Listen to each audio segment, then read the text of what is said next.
Na farko zan sai gida, zan sai mota, ko in yi gida ce, ko in samu ƴar gura.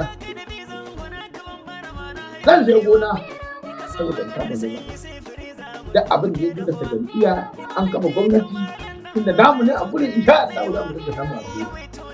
Sannan zan yi auren yara. Yaran nan ba wata zan bari. Da ƙara karɓin ana zaɓe insha Allah. Wallahi ma ƙarfin kuma ƙarar jam'iyya ta samu ubangiji ta samu. Assalamu alaikum.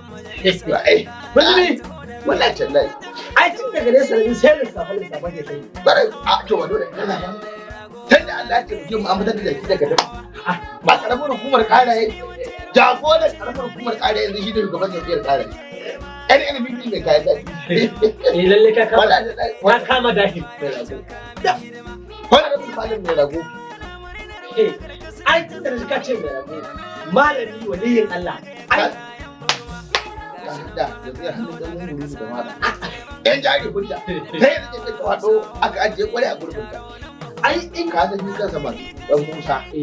Da injina a baka bin hankalinsa ne da kwanta ƙara ya ba wani kuskunda.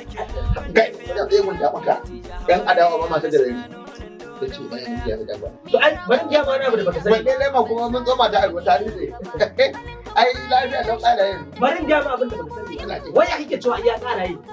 Yau mu ba taro ne bai bamu a baya ba.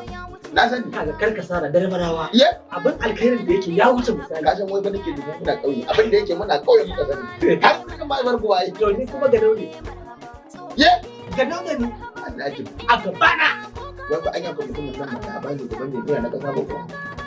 Gaba dai. Ba da ya samu wannan ba? To gaba dai.